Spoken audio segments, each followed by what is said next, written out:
say friends agree a lot, but when they don't, then the shit gets hot. Though there's C+ in their gameplay, their commentary gets an A. So boys, girls, black, white, brown, and blue, if you're kind and you're respectful too, then we would like to welcome you to Misadventureland. What's up, everybody, and welcome to the Misadventureland Games Show. I'm Bobby, and I'm here with Justin. Hi there. Hey there, ho there, hi there. How you doing, Justin? I'm doing okay. You doing okay? Had a day off of work today, You did? so it was a very relaxing day. That's good. We played some video games, I hear.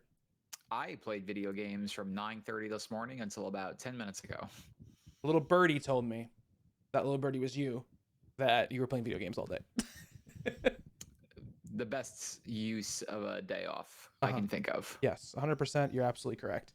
So yeah, we're here on twitch.tv/misadventureland to record our podcast live. So if you want to join us live, that's where you do it. You're usually around 8 o'clock, 8 p.m. ish, on Thursdays Eastern time. We're going to talk about some news today. We're going to talk about it was acquisition season this week. Lots of a couple of studios got bought. Some studios teamed up together. And then some developers got put on some certain games. We've got a bunch of games to talk about.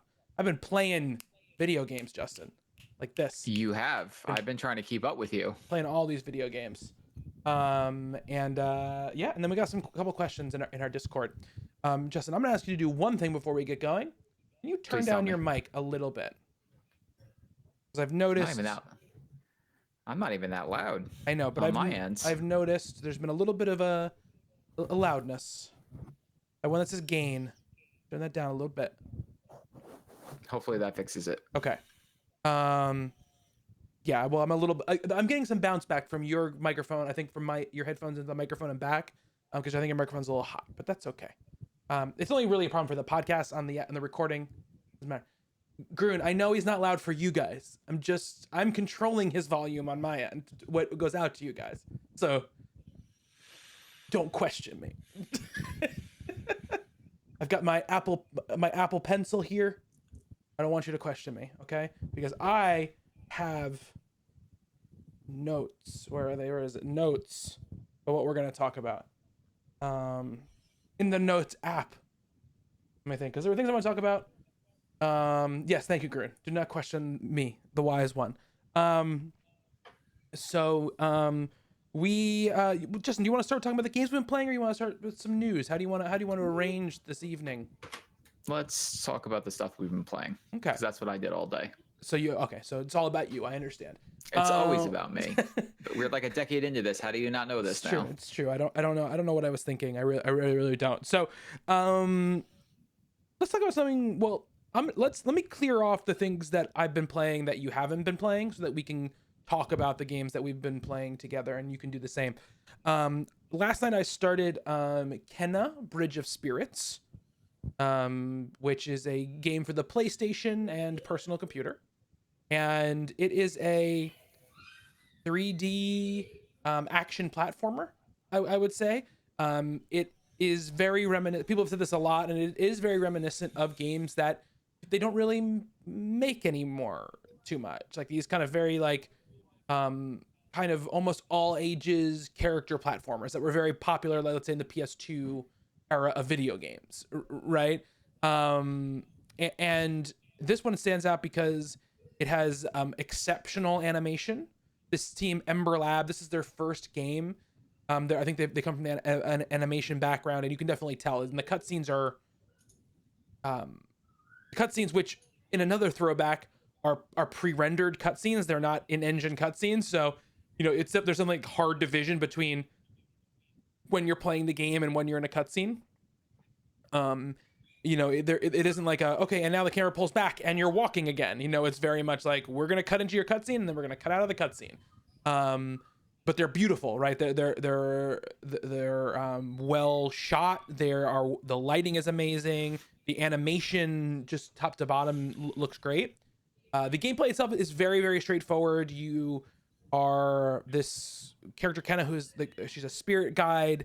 and you're kind of going through this forest, and there's this corruption that is taking over this forest, and you're in charge of, you're not in charge, but your kind of job is to go through and to clear this and to take spirits, people who have died. This is a very, I think, common theme over the last year of games. People who have died who don't want to cross over yet for various reasons, and their sort of presence in the living world is causing like bad things to happen, basically. And you go through and you do some very light platforming, some like, light environmental puzzles, and then there's the combat, which I will say right off the bat is oddly difficult considering the kind of game it sort of presents itself as. And I think it's because while the combat is fine, it has like a a heavy attack, light attack, and a block that also has a parry on it. Like you if you time the block right, you parry the enemies. And I feel like it is, well, it's not, I wouldn't say it's sluggish or unresponsive. It's not the tightest feeling combat in the world. So I definitely found myself like missing windows and stuff, and I had to do the same fight a couple of times, which like for the game like this is not really what I'm looking for, but I played it for about 2 hours last night, and for the first 90 minutes of it, I was like, this is okay, but I don't know if this is gonna like be something I'm gonna want to come back to. There just wasn't enough stuff going on. There wasn't enough variance in the combat or the traversal. But I got a couple of new abilities and items at the very end of my play time that made me go, okay, like I can see how this is a little more interesting. It opens up a little bit. So I'm definitely going to keep going with it. I think it's only like a 10 to 12 hour game. So, I can probably get through it in like a few good sittings.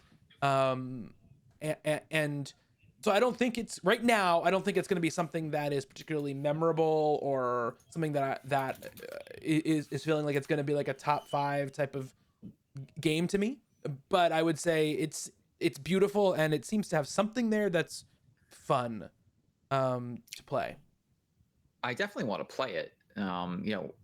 Was it last week or the week before after the podcast?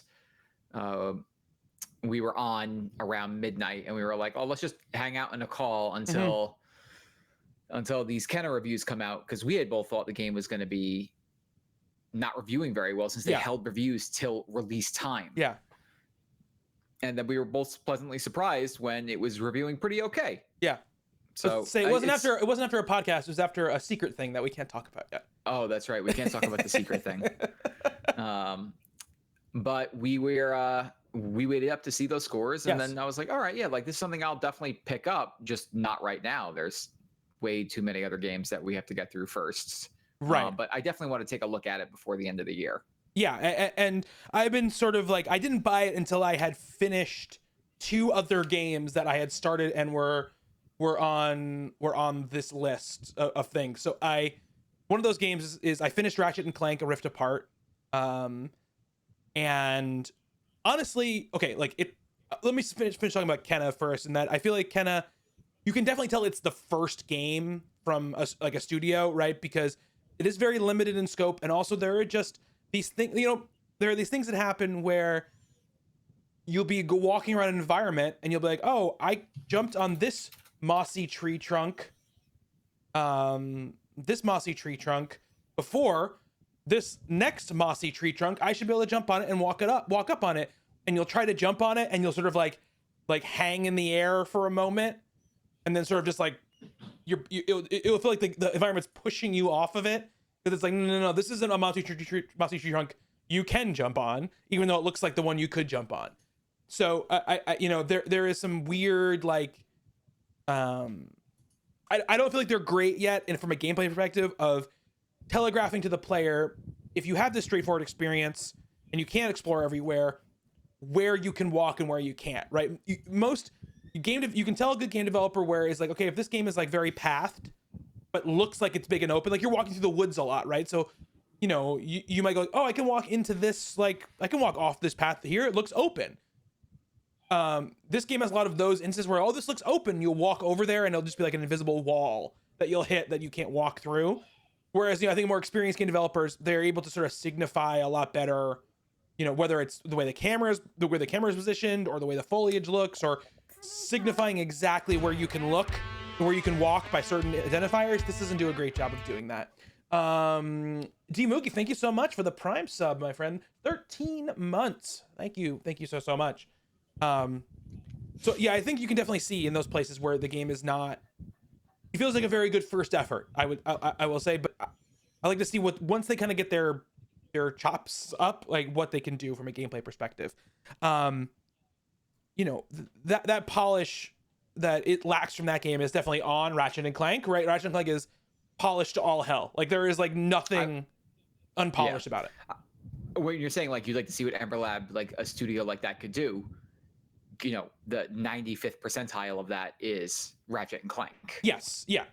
I mean, I will say, like, the thing about Ember Lab's game is like, it's at least, I think, like it's trying to like evoke a lot more emotion, I think, than what Ratchet's trying to do. Obviously, which Ratchet's kind of like a big DreamWorks movie, and I think Kenna is going more for like a Ghibli type of vibe to it. Yeah. But yeah, so I finished Ratchet, and we got a question in the chat that I'll answer. We'll both answer as we get farther into the thing. So thank you, Green. This discussion. I finished it, and I liked it a lot. Right, I thought it was a very fun game to play. It is not a game I am going to remember much about in a month. Do you know what I mean? Yeah. It looked great. And it had fun moments, and I liked some of the variants in the gameplay for sure. And when they were doing the thing where they were like, okay, we're gonna make a big set piece and have sort of you travel through it, I thought it was a very memorable and cool experience. But it was just like, okay, like you're in this world, like go to this place, hit this button, and fight a bunch of enemies, hit this button, then fight a bunch more enemies. It just while it was fun, it just didn't do a lot for me. I will say from that. I thought they did one of the things I did like was I liked you can spend all this time in the game. I guess slight spoilers for Ratchet and Clank. You go to a different universe as Ratchet, and Nefarious is the Emperor, but you don't see him for most of the game because you're Dr. Nefarious, who's like this like bumbling idiot basically, is sort of like pretending to be the Emperor.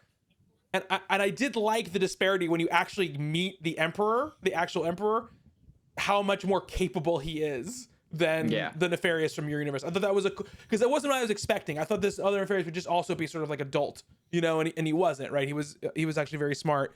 And I thought that was cool. And I liked, seeing like the parallel universe characters, like their Captain Quark and all that kind of stuff.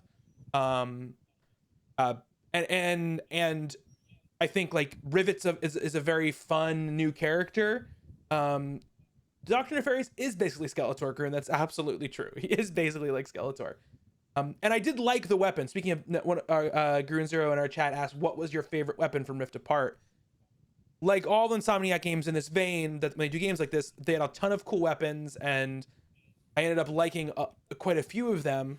My favorite, that is tough. I really liked the Ricochet gun. I thought that gun was really neat, but you don't get it till so late in the process that it wasn't like part of my my loop by the time I got it, I guess. I really like the topiary sprinkler a lot. That's probably like my favorite way to manage a battle was that gun, because I like to freeze them and then use other stuff to sort of like take them out. What about you, Justin? I would say probably I enjoyed that, and then I forget the one that puts down like the turrets that will fire for you, like combining those two together. If not with that, I really like that shotgun because there's an ability to get health back on hit when you use it. I think that one of the problems of Ratchet and Clank was that I don't think the game was balanced right. And I talked about this when I was playing it back in June, but like it feels like the default difficulty that they put you on is it's such a cakewalk that the cool weapons that they give you aren't as interesting to me as they could have been. Okay. Because like, why would I ever default I'm experimenting for the sake of experimenting. Like everything is dying so fast when you shoot at it that it's like, well, yeah, there's these other guns here, but like, cool, this one like shoots a mine down into the ground and then it will pop up and hit somebody. Right. But like this pistol that I'm starting with is killing people in just the same amount of time. So there wasn't really much incentive for me to start like playing around with other weapons. It was like, this shotgun gives me health back when I hit things. Like the other ones are like fun to look at and stuff, and they definitely do cool things. But in a way, I almost felt like they weren't situational enough.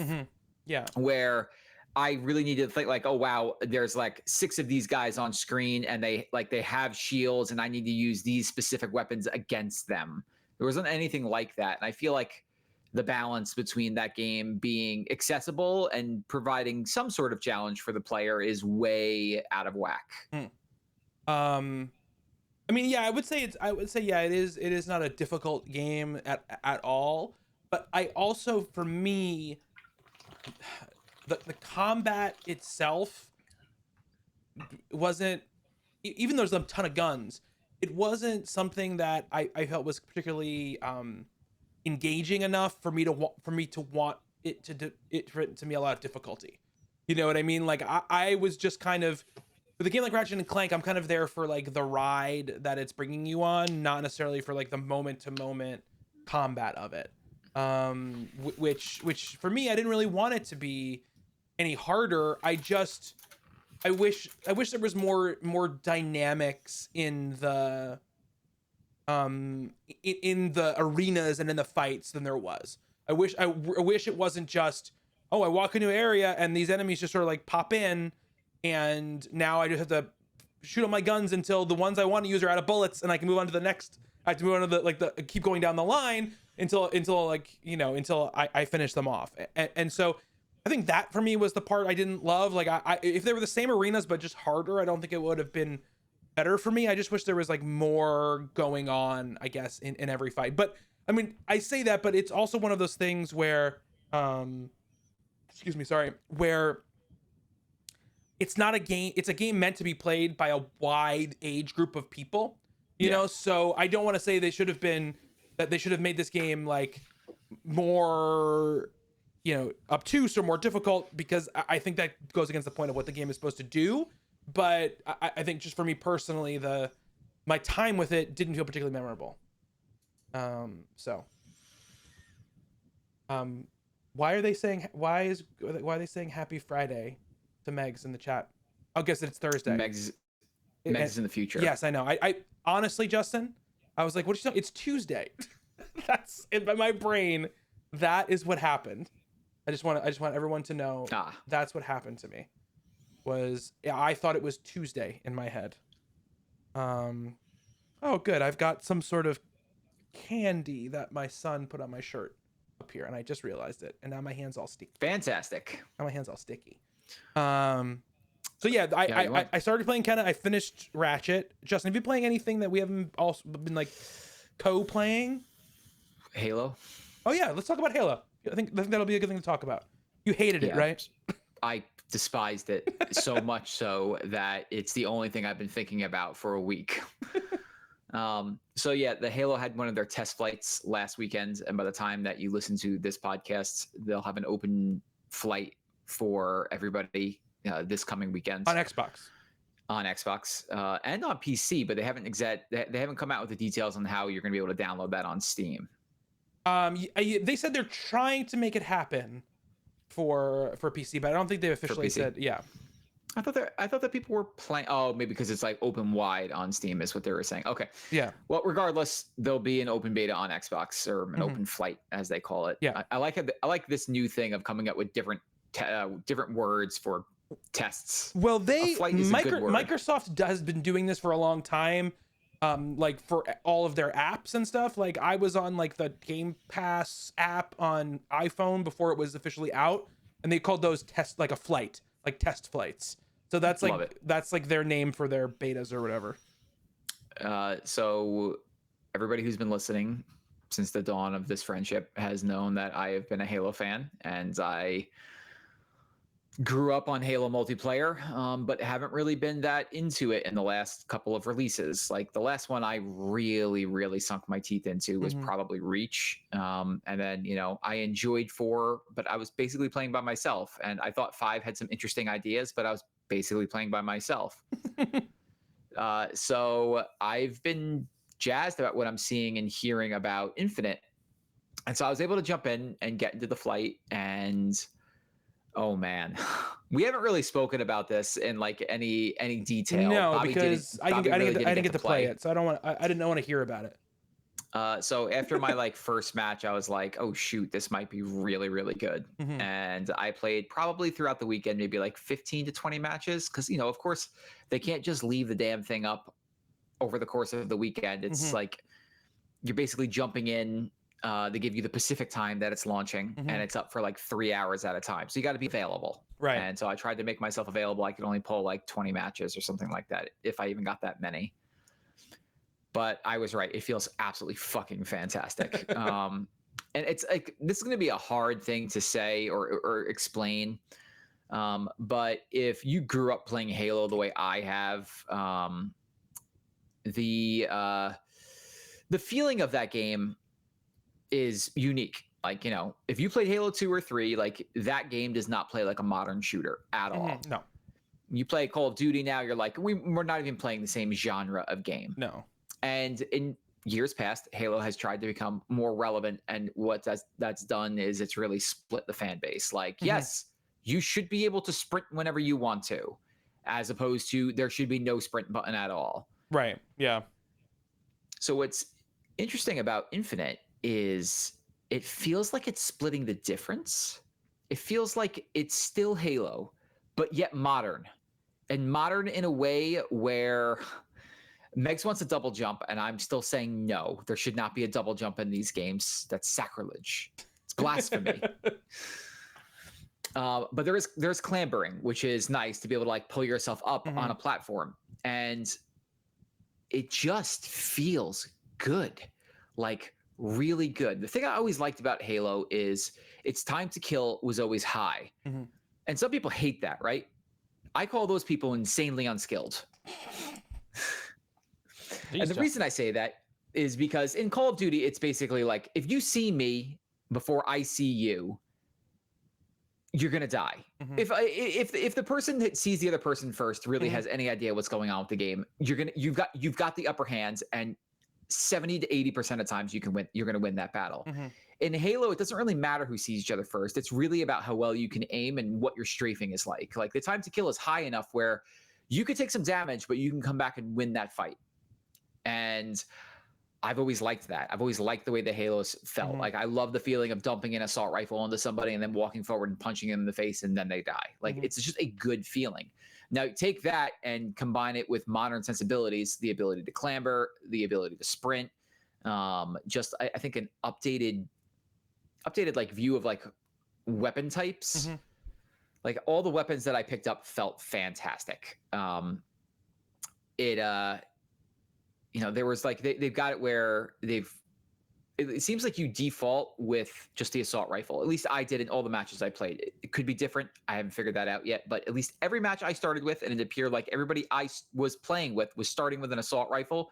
And then there were other weapons in the map, and the power weapons, they'll tell you like, hey, power weapons are spawning here. And then you'll see like the rocket launcher or something like that, like gravity hammer. And then it's a fight over those areas. I think they added this in 5. I'm not 100% positive. That'll give you an idea of how little I played of 5. But like the old pickups that you would get, invisibility and overshield, are not just instant use items. You can hold them until you decide to use them. So you could pick up the overshield and not just, you're by yourself. You don't have to use it right away. But if you die while holding it, the person that killed you can pick it up. So I don't know. I only played 4-on-4. It was basically just all team deathmatch, or like, what domination would be in Call of Duty. Right. But I really enjoyed it. Like to the point I almost bought the battle pass for the flight. I would have done it too, except that the flight wouldn't let you access the store when it was down. Oh, okay. But like you get to go in and see the customization and things like that. And I I'm going to get very, very into this game in a way that I haven't gotten into a Halo in a long time. It's like the most since last Sunday, I've been thinking about this coming weekends because they're going to bring back big team battle, and I want to see what the bigger maps with vehicles look like. I'm very, very into this. Yeah, I mean, I haven't got a chance to play it yet. I look forward to trying it out this weekend. I guess I played the range because that's the only thing I get into when I had like 20, 30 minutes to play, and I tried to get into a match, and it wasn't down. Like, it would let me queue into the server, but it wouldn't, like, I couldn't find a match. So I just played the range, so I don't really have much to talk about. But I think in the past, the issue with Halo when it's tried to modernize itself is it's felt like it's been chasing. It felt like it was chasing other games, right? It felt like it was reacting 100%. to what other games were doing, and people who love it would never be satisfying to anybody, because for people who loved Halo, they didn't want the game they loved to chase after the games they weren't playing, because they weren't playing those games for a reason, right? Because they weren't Halo. And for people who liked games like Call of Duty, Halo never went as far as Call of Duty did. So why would I go play Halo, which is like trying to do like a half step towards what I like already. So it never felt like it never felt like the people who were making it post Bungie, right? Because this is when they started changing things, right? Big time. I mean, Bungie put in like those abilities or whatever, but they never, it was never innate characteristics of the game. I feel like 343 never had a vision for what they wanted Halo to actually be in a multiplayer sense. It was just, we need to put this in because this is what's popular right now. That's what it felt like to me. So like whenever we hit Master Chief Collection, we played Halo 4, and you'd be like, yeah, but doesn't this feel great? Because I know you really like Halo 4 like multiplayer. I'm like, yeah, but like it just doesn't feel like Halo. You know what I mean? Like it feels like it feels like it's doing something. It feels like it's trying to be something else. And that's to say, like, because I don't think they ever found a way to modernize it organically or with a vision that made sense. And it sounds like now that they have. It's like, again, it's a difficult thing to try and explain, but like it feels like they took Halo 3 and they found a way to completely just throw it into 2021, add in some modern sensibilities, and like I feel like that's the game that I'm playing. Like it just feels so good, and it feels like a throwback in all the ways that you want it to feel like. It plays differently than Call of Duty. And like, of course, like the main thing is it's that time to kill. That time to kill really allows you to have a fight instead of like, shit, I got shot twice and I'm dead. Look, I love Call of Duty. I'll play Call of Duty any day of the week, but like, I don't need Halo to feel exactly like Call of Duty. Right, I want Halo, like you said, to feel different. Yeah. So this is, I have a feeling this is going to be massively popular, especially because it's free to play. Yeah, absolutely. And seeing all that customization that you could do to your Spartan, it's pretty rad. And so I'm there for it. I only got teabagged once, which felt great. I mean, the only problem with the fight was just that people were like leaving, like, oh, we're down by 10, like we're just leaving this match, and then before you know it, it's like you versus 4 other people. Green says in the chat, sounds like they were trying to keep up with the Joneses, but everyone wanted them to be themselves, and that's really what it is, and like I think the shooters that have, and the shooter developers that have made their marks in the years since Call of Duty, you have seen teams and games that have adopted ideas that worked for them, but have very much been themselves. I think the reason that Respawn is so popular and so acclaimed is because you can, like in Titanfall, you can see their Call of Duty roots, but they created something different than what Call of Duty was, right? And Apex even more so, because Apex has like, at times, like, if you have the right armor set, has like Halo time to kill, it has a very long time to kill. So like you see developers changing what they're doing, and I'm very excited to see how this one goes. And I do hope it catches on, because that would be a nice story to see it catch on. Still no idea what the campaign's going to be like. And yeah, I don't know. I mean, if you're asking me what the multiplayer looked like it looked good. It wasn't like I was sitting there staring at the walls because I was shooting at people, but if you could take those mechanics and just add it in, like add a good campaign around it, like, and it looks somewhat nice, like I think they'll be just fine. Yeah. Yeah, I'm very, very excited for that game. All right, so want to talk about the Forgotten City, Justin? Do I ever? We both finished the Forgotten City. I finished that today. Yes, a few hours ago, Justin finished Forgotten City. There are 4 endings, and I got all of them in one sitting. Yeah. I also got all of them. Two of, like, I would say 2 of them are. I would say 3 of the 4 are pretty distinct from each other, and then one of them is sort of like the other one, but with a little tiny difference, like a couple lines of dialogue difference. It's not even like any sort of visual difference to what happens.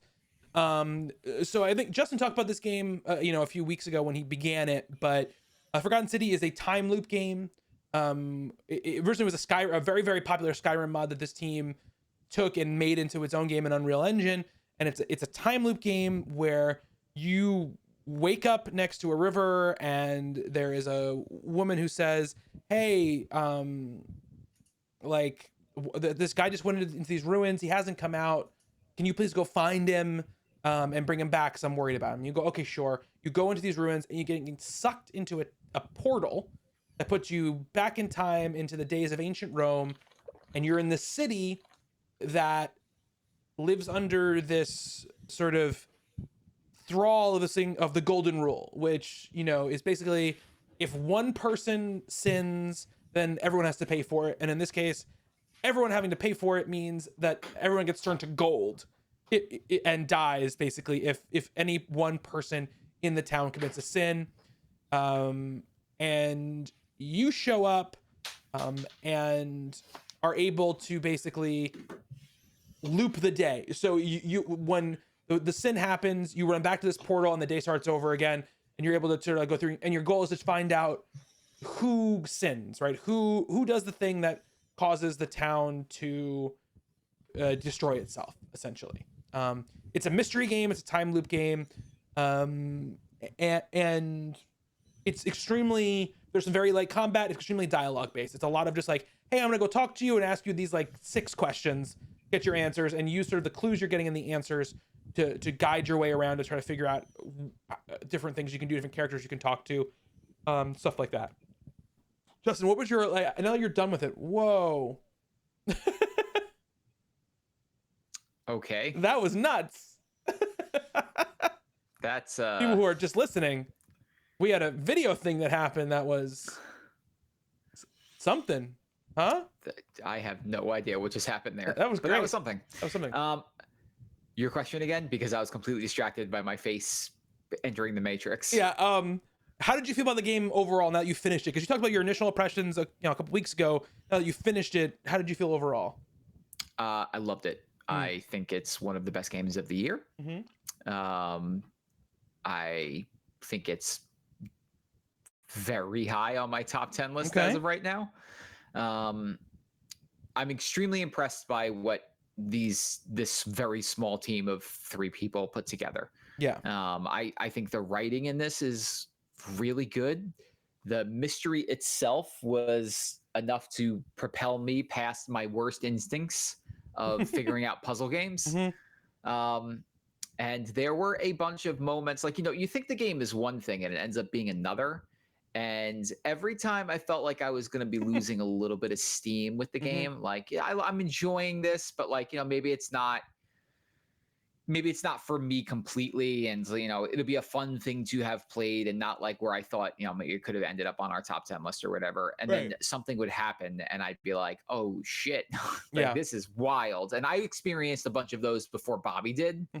So I was like, he's going to absolutely love this game when he gets his hands on it. And then I got to play it for a while today in one sitting, and man, that story goes places. And I think what's really interesting about that game is its puzzle-like nature of the story. Like, you're doing things, but you don't realize the payoff until later. And then you realize, like, okay, but why do they have this happen? Like, this one thing happen. And then not that long later, you start seeing like other things come into place. And then it all starts clicking in your head like, oh, wow. So this means this. And if this particular event happens, then on my next loop, this should happen. And so on and so forth. And now you're seeing like all these separate threads that you've been running around talking to people and figuring things out all start to coalesce together into like the shape that you've been looking for. So I stumbled into one of the endings completely by accident. I stumbled into ending 2 of 4. I'll say 1, 2, and 3 are the ones that you can kind of figure out and stumble into pretty quickly. One of them you can stumble into very quickly. The 4th one is the canon ending, which will take the longest amount of time to complete. But in that first one, in that first ending, I was like, oh, wow. Like I did not see this going this way at all. Like that's really interesting. And then that feeling was completely trumped by ending 4, where I literally messaged WTF to Bobby as it was happening. I knew exactly where you were when you sent that too, because when it happened to me, I'm sitting there alone playing the game, and I get to this point, and I think I literally out loud to no one said, "What the fuck." So that was pretty much what I said as well. This game's not very long. I thought it was longer. I think if you are, I mean, Bobby is geared towards these games more than me. And how long did it take you think? I would say it took me 10 loops to finish it. It took me 15. It was probably, I would say, 5 hours. I'm gonna guess 5 hours. That's my guess, to do everything pretty much. There is a way, like you can complete games. You can complete this in one loop. Well, like, you can do it, but you really need to know what you're doing. I mean, you can complete it. You can do one of the. No, you can't even do even one of the endings in one loop. Because you don't get the thing, like to get there until you go into that place. So the whole point of the game is that I'm trying not to spoil. So here's how I'll fix this answer without spoiling anything. One of the characters you can be, so as you're going into the game, you're picking like archaeologists. Oh yeah, right. I know what you're gonna say. I didn't think of that. A couple other classes, and then one of them is a soldier. So you're taking back a gun with 10 bullets back in time, and somebody's gonna break the golden rule. And if you know who that is, you could just shoot them, which will then start the loop. Which would then start the loop, but it's actually an ending. So yes, you can do it that way. But yeah, it took me, I think, like there were a bunch of times where I was just like, I'm gonna just shoot a bullet into somebody to see what happens and like restart this. So I had I think I finished in 15, but I honestly think this is one of the best games of the year. I think it's one of the best games that we played in the last couple of years. I was completely caught on it unexpectedly grabbed me in a way that, I didn't think that this thing would. And I highly recommend it that everybody give it a shot. Yeah, I would say if I had known a couple of things or realized a couple of things earlier, I probably could have done it in like 7 or 8 loops probably. Because there was a couple of loops where I was just like, I said this thing to that person, now I have to restart the loop again because I literally can't do anything with them again until I do something else, and I can't do that thing right now. So I had to restart on purpose a couple of times because of that. And I would say like the first couple, what I want to say about the game, and I think people can listen to it and sort of get probably intimidated by the things that we're saying.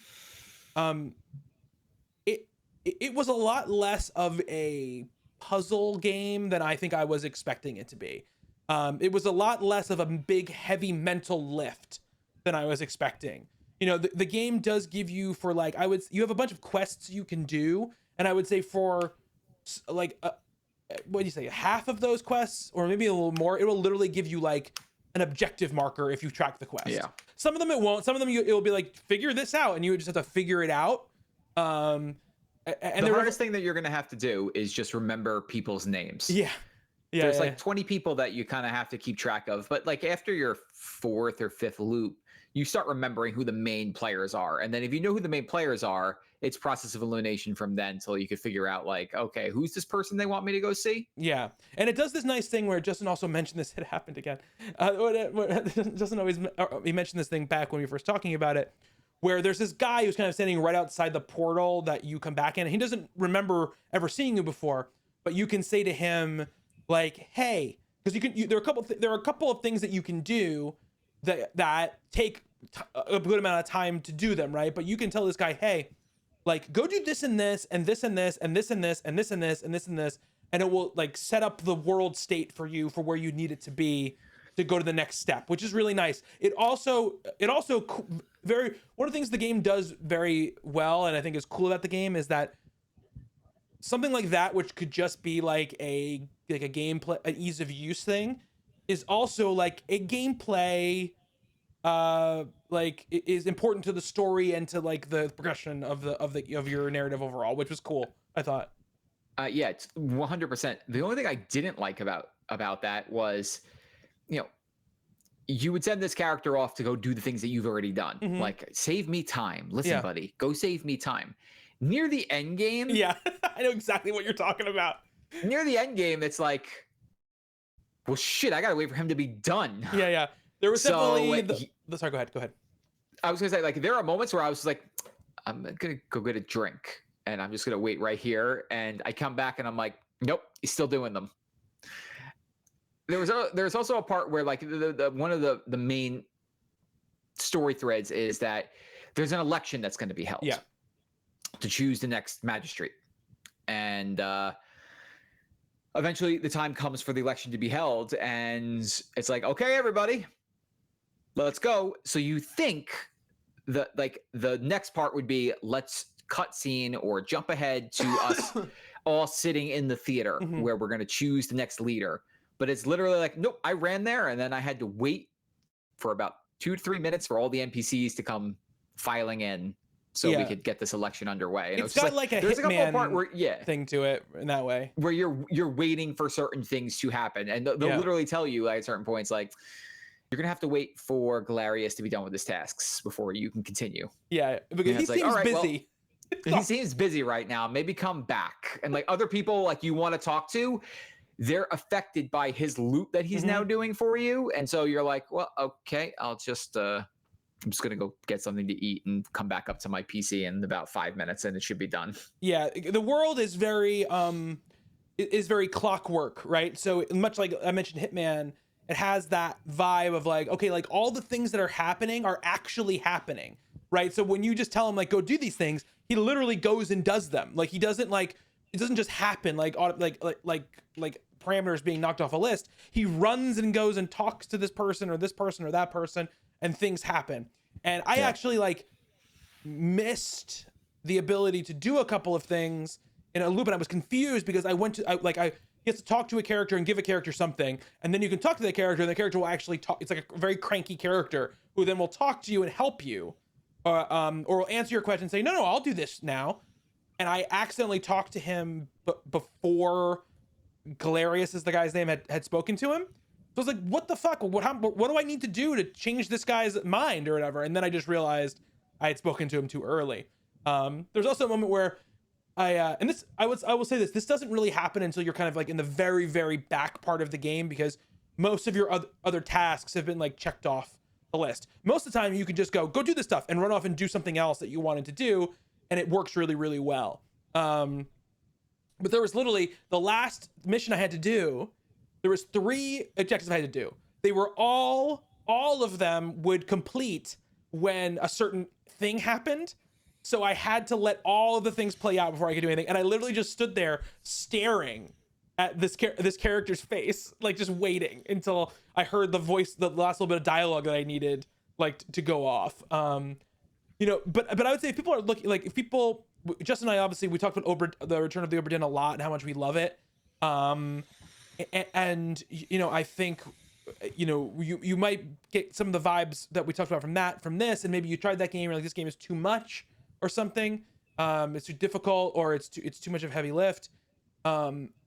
and this game is not on that level of like mental exertion at all. It has moments where you're like, oh shit, like yes, I can now place this person in that place, and now this makes sense, and now I can go and it all, like, those building blocks fall into place. But like it is not what it was like in that game. So like, because I've been like a little mentally tired lately at night, and I've been like, I don't know if I want to like go through like these heavy lifting games. And I started playing it, and I was like, oh, this isn't even like Deathloop heavy lift of like I have to remember all these mechanics and all of these systems. It's it is cool, and it's a mystery, and it's fun to unravel, but it's not something that's gonna like tax you in any major way, I would say. I think rules. It does. It was really, really good. It was really, really good. I'm very excited. There was like a team of like 4 people or something, right? 3 people, whatever it is. Yeah, 3 people. I'll just say, just so people know before they go into it, they haven't seen the game. It does not look. It comes from it's a Skyrim mod that was remade in Unreal Engine. It still very much looks like it could be Skyrim. So we're not talking about anything that's like it does not look like what's quote unquote a modern, like a 2021 video game. No, I wouldn't say maybe not Skyrim, maybe like Fallout 4. Like it's been a long time since I played Skyrim, but 2011 was a long time ago. Yeah, but it remade Skyrim a bunch and remastered it a bunch. So you know what? I haven't seen remastered Skyrim, so maybe. But like, the water and stuff looks nice, and yes.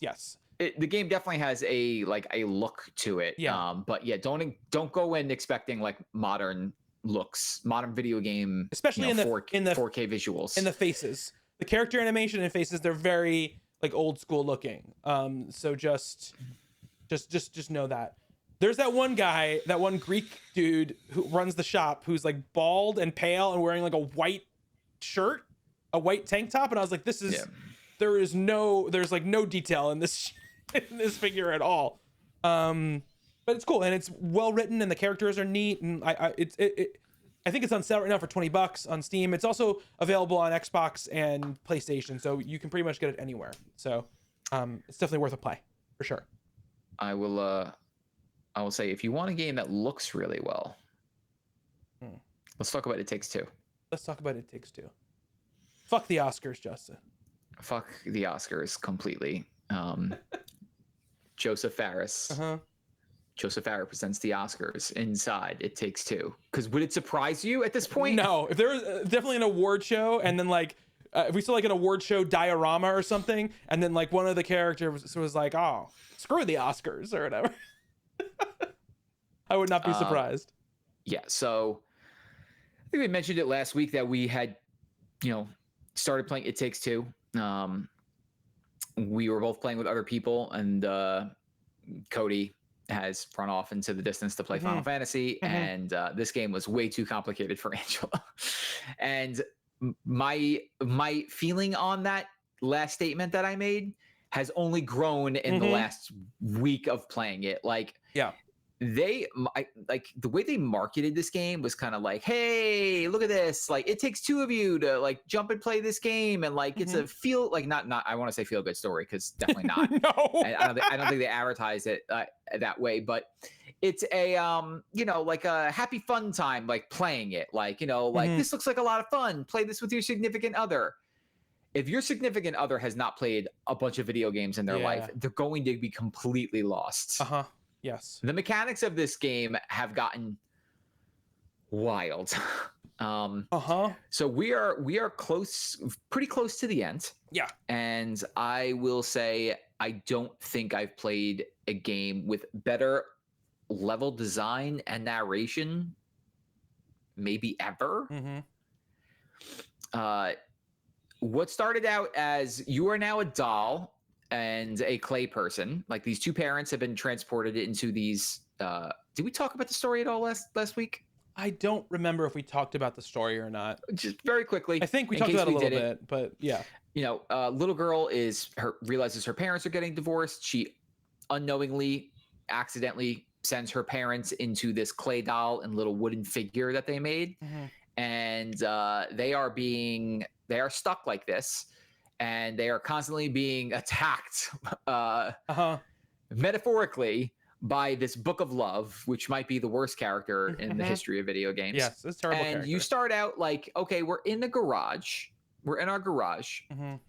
And from there, it just gets insane to where you are now fighting bees and squirrels with machine guns. And it just takes like 4 steps into the fantastical and then never looks back and just keeps on chugging along to where we were fighting time itself. And we're in a winter wonderland right now. We're inside of a snow globe. And the things that the game is having you do, you are set up split screen all the time, 100%. Yeah. And I can always see what Bobby's doing. Bobby can always see what I'm doing. And the game does these really neat things where each of us has a specific thing that we can do, and that is the hook for that level. Yeah. And whether it's I'm throwing a nail and Bobby is the hammer, or I have a flamethrower and he's shooting goop and the goop will explode when the flames hit it, to things just like that all throughout. One of us can rewind time and the other one can leave clones of themselves in places. The mechanics, the set pieces, the way that those two things play with each other, I don't think I've ever seen a game maybe do it better.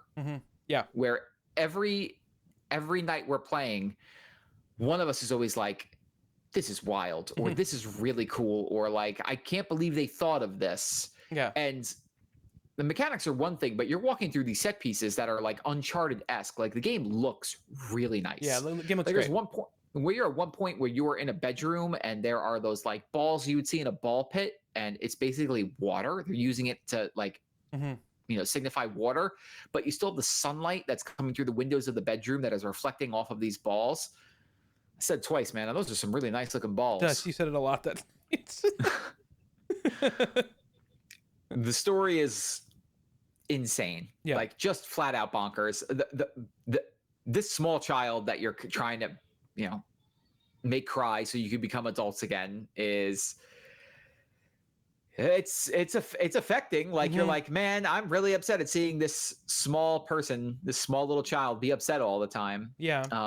And I don't know where it's going. Obviously, it feels like the game is going to be like, wow, mom and dad are going to get back together at the end of the game. Whether that happens or not, I don't know, because this game is throwing a bunch of curveballs I haven't been ready for. Yeah. So I don't know if they'll go down that path. But what was your favorite thing that we've done so far? I mean, that level we did the other night with the time stuff was like pretty amazing.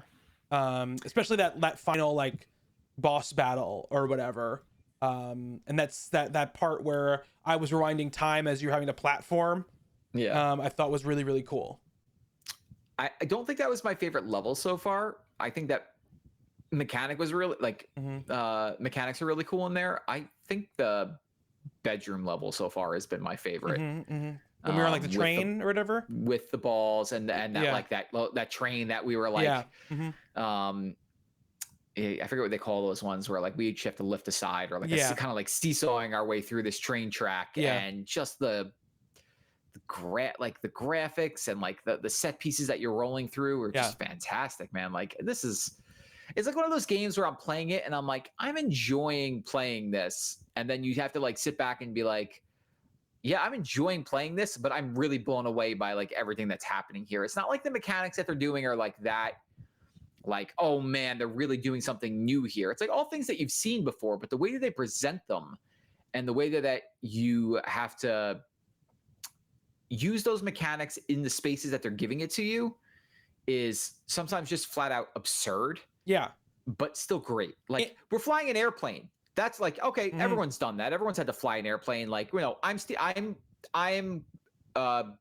what's the word? Going up and down, you're going left and right.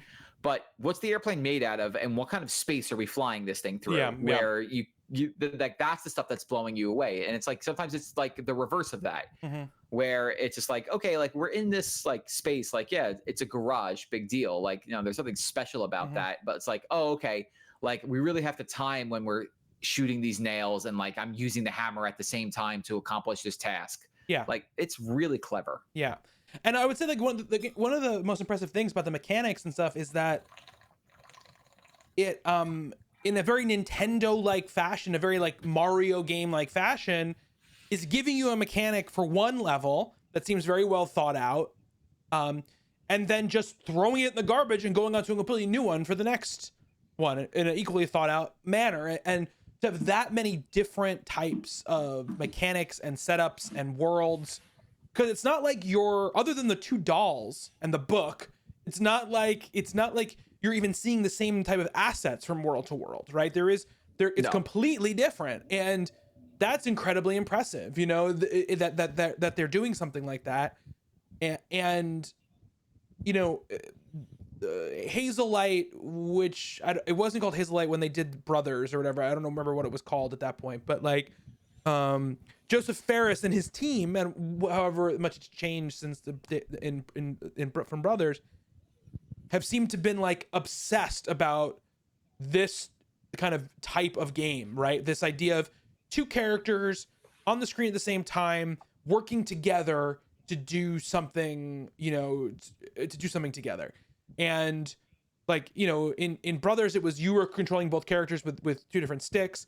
You know, I didn't play A Way Out. Now I kind of want to, even though I've heard it's not great, but now I want to, just to see it because I like this game so much.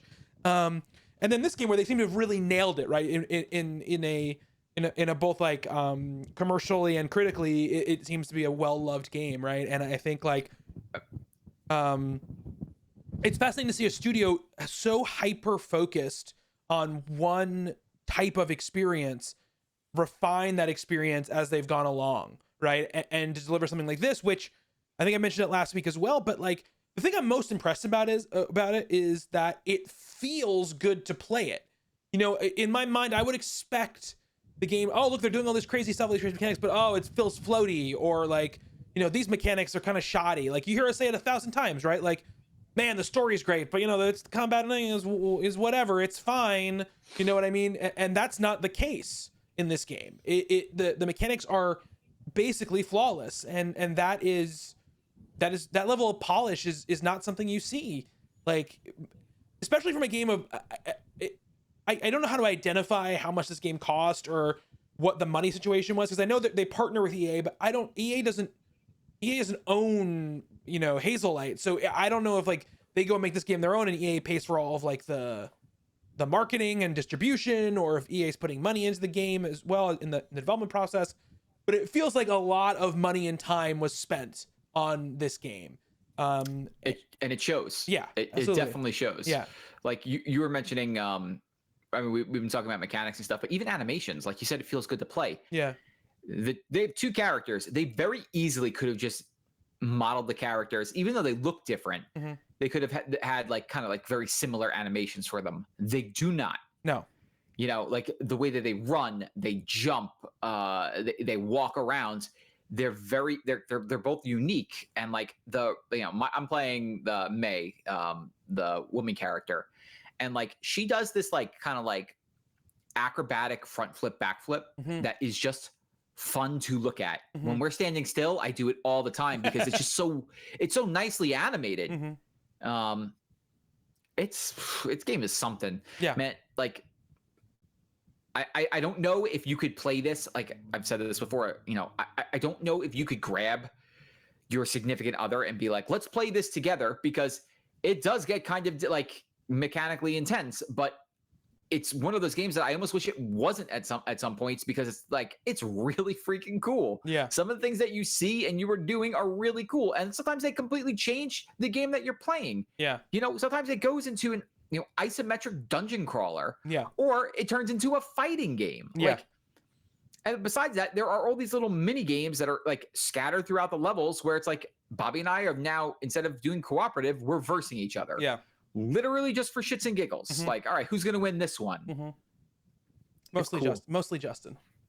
You won the last one. I did. It was the rhythm game one. Oh, that was terrible. It was the Guitar Hero one or whatever, which was really fun. And that's the thing too. These even the mini games they're very slight, but they're all different types of, you know, genres and stuff that are popular. You know, I'm really happy that we're playing it and that we went back to it, because it could be one of those things that we just sort of like let slip because the people we're playing with, you know, just couldn't do it, or you know, one of other things. And I'm happy that we went back to it, because It's been a really, really great experience. Like our friend Andy has been watching us play it in party, like in PlayStation Party. We put on share play and he just watches us play it, and he's having a fucking ball watching us play it. So it's really, really good. Yeah, so I think that's everything we've been playing. That was a lot of stuff. That's one of our beefiest what we've been playing in a while. It's not even counting my your wrapping up of Hades. Your Hades time. Yeah. But so I took off today, and Bobby's like, so you have all this time to play video games, all these video games that you have to play. How much Hades are you going to play? I made sure to beat the Forgotten City and start Psychonauts. Yeah, you did tell me none, which was a lie. I know. I'm so close though to being. I know. I'm like I've started the epilogue now. Like I'm very close to it, and so I really just want to get through it. Yeah. Listen, I'm going to briefly just talk about this for like 5 seconds. Mm-hmm. So I started Psychonauts. Okay. Man, you should count your blessings that you really like that game, because I was midway through that tooth level to start with, and I was like, fuck this. I want no part of this. I don't like anything that's happening here. You don't like the teeth? You don't like the big teeth? No, I don't like the teeth level. And then so I'm back at the base and doing like the next set of things, and I need this game to grab me quickly. Like I need it to. So because so far it ain't there yet, and I'm gonna give it more time, but like so far nothing about it is grabbing me. Give it till the so you have another brain you're gonna do soon, like and then the game kind of goes like, okay, you have like these 4 options to do. So and you really liked one of them, right? I liked a lot of them, but the one of them, which is the Psy King level, is like, all right, so that's the one that I'll do. I'm gonna get through that level, and then we'll see where I'm at with the game, and hopefully by then it grabs me. I want it to, because I could definitely use a game that's more linear in my life right now. But I played it today, and I was like, why on earth would they start you on this level?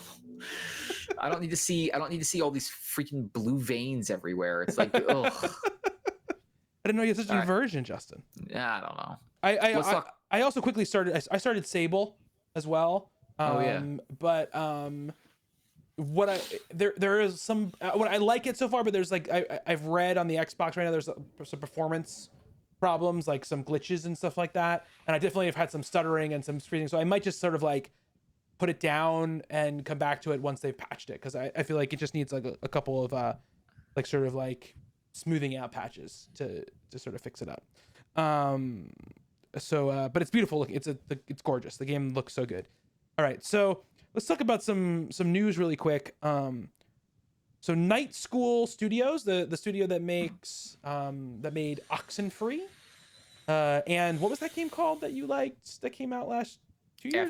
After Party. They've got Oxenfree, Lost Signals. I think that's the sequel's called, coming out soon. Netflix bought them.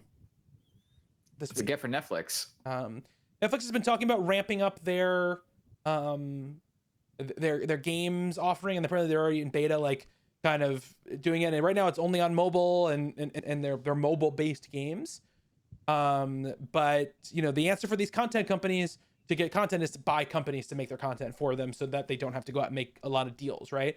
And Netflix is already spending billions and billions and billions of dollars on deals to get content, so it's good for them to be able to own stuff like this. And they make, and I would say, could I see Oxenfree running on a mobile device? Absolutely. Could I see the developers of Oxenfree being a really good, really attractive studio for Netflix to buy to let's say make a game based on one of their popular multi-dimensional paranormal properties? Yes.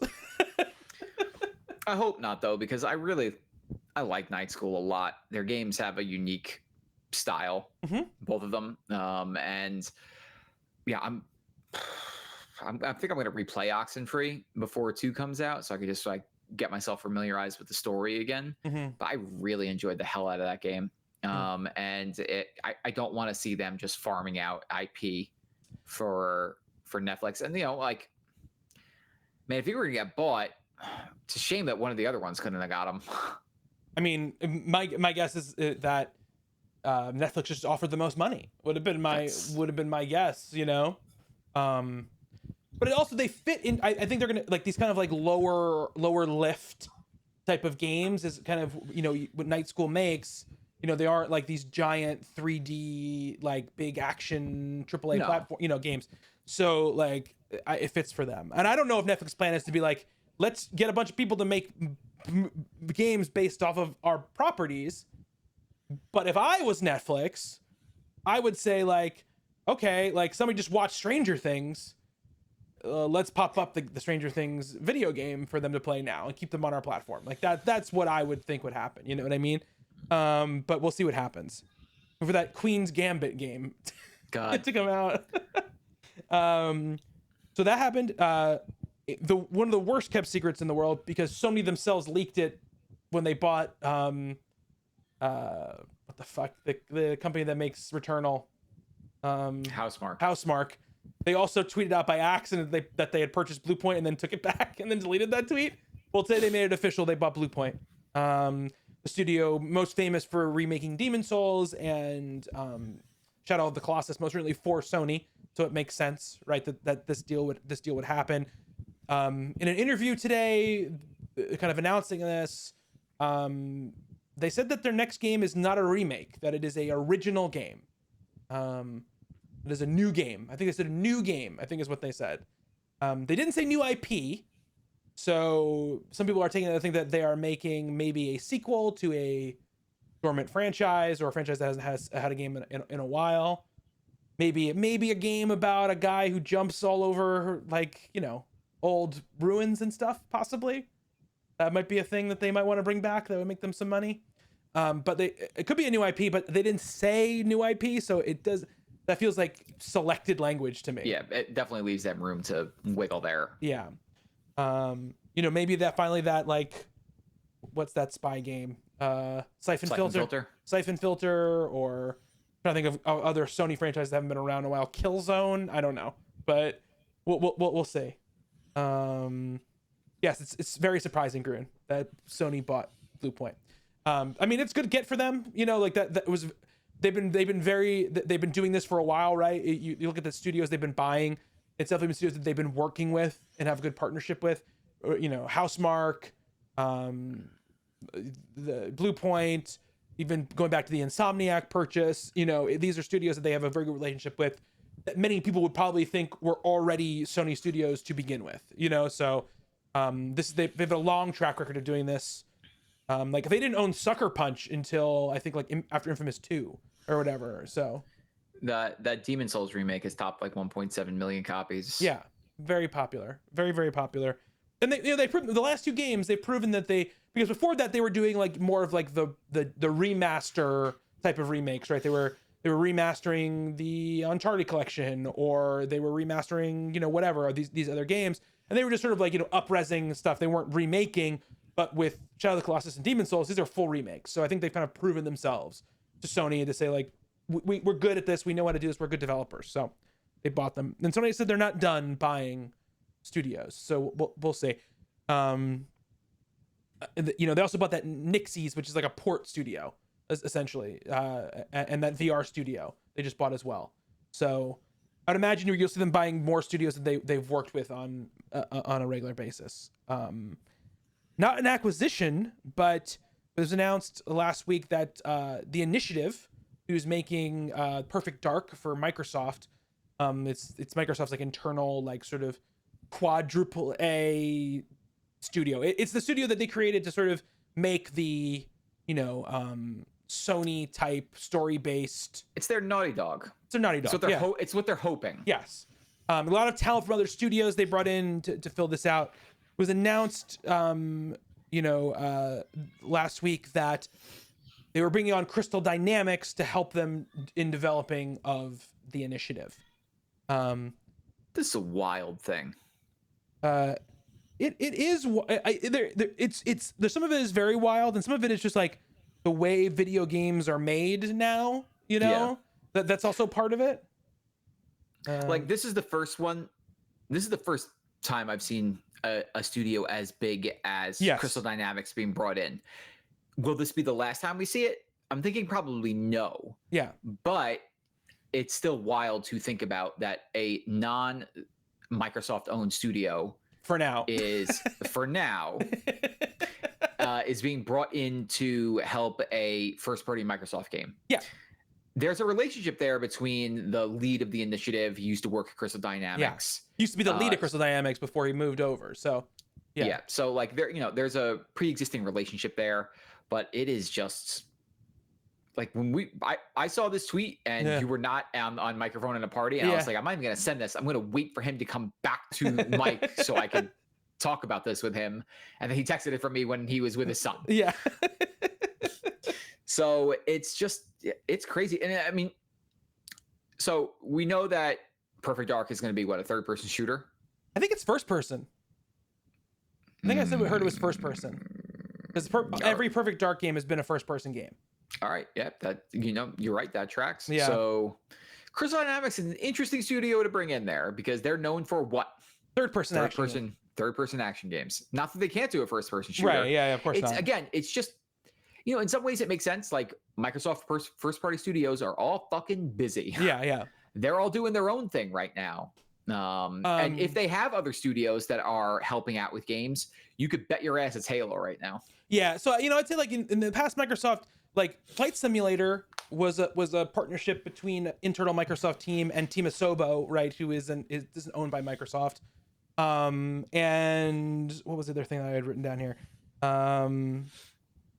Oh yeah, so and like Age of Empires, they're having like Relic come in and help them make it, this, which is owned by Sega. So like it's just that I think it's two-pronged, right? It's like that this game was this Quad A studio, which is supposed to be like their big deal like studio, is bringing in help, and so people are like, well, that's weird. Like, aren't these supposed to be like this team not supposed to need help? What I've heard from what I've read from different websites, and like Jeff Grubb has talked about, like, this was the time where they were going to try to scale up, right? They've been kind of in development. Now it's time to scale up because all the really heavy lifting has to be done right now. And it's just not an easy time to hire new people to bring into a team. There's a labor shortage. With COVID, it makes things difficult. You have to create a whole new like working relationship with a team that maybe has never been together before, and bringing in a team that already works together and you have familiarity with is much easier, right? To kind of smooth the bumps, because you don't have to work out the working relationship between the people at Crystal Dynamics, right? They know how to work together, so you're not creating a new team whole cloth. I wonder if Crystal Dynamics though would like, you're Crystal Dynamics, right? You'd probably love to get bought by Microsoft, because you know why? Those Tomb Raider games sold. That first Tomb Raider game sold really well. Yeah. What was it, like 10 million copies? No, it wasn't. It was like 7 million copies. 7 million copies. But, like, that was but it. they called it called it a disappointment and a failure because it didn't sell over 10 million copies. Yeah, it's crazy. So the other question of this is what I think is also an interesting question, right? Is we're talking about Crystal Dynamics. It's this big studio. They make Tomb Raider, right? They worked on that Avengers game. They've made a lot of big games. They're a very big studio, right? That makes very big, popular, expensive games. Why are they doing? Why are they free to do this? Like, why aren't they working on something right now? Because if I was, a publisher or a Square Enix, you want your big studios to be working on games. Yeah. And it seems like they stopped working on Avengers, and then they were like, well, we don't know what you're going to work on next because, we don't trust you, or we don't think like you are up to things, or we're not very interested in these Western games anymore, whatever it might be, sure, yeah, we can loan you out to Microsoft to work on this game. So my big question is, like, what,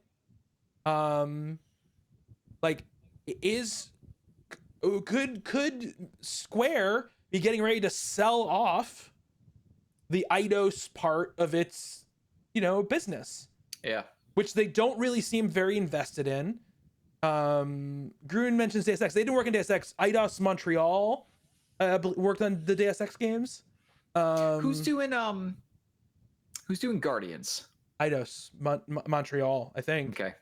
One of the Eidos teams. I think it's Eidos Montreal is doing I Guardians. mean, you're totally right, and this isn't a question I've given a lot of thought to, but like, you know, this. Some people have wondered, like, why is Crystal Dynamics doing this? And the answer is the money's really good. Like, I bet you the money is fine, but again, still, Avengers is a live game. It hasn't done very well. Mm-mm. It's just hitting Game Pass. Yeah. For all we know, that could give this game a shot in the arm. But like, what's like? They should be in pre-production, heavy pre-production on something else right now. Yeah, and it apparently is. They're not.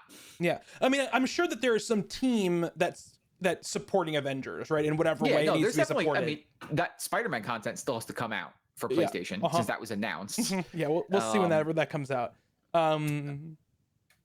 But yeah, I mean, there was all these rumors they were going to do a new Tomb Raider game that was going to sort of like go back to sort of like the original style. Like it was gonna be like they were going to link the two like timelines together or whatever with a new game. That never got announced. It never happened. I can't. Crystal Dynamics is a big studio. Don't get me wrong. They have a lot of people and they've worked on, you know, multiple projects before. But I would assume that if they're, you know, the most of their now development lift is going to be working on this Perfect Dark game for a couple of years. You know, for at least a year plus, at least 18 months, right? They're going to be just focused on that. That means they wouldn't start production on a new game probably for a year and a half, 2 years from now. We think Microsoft buys them?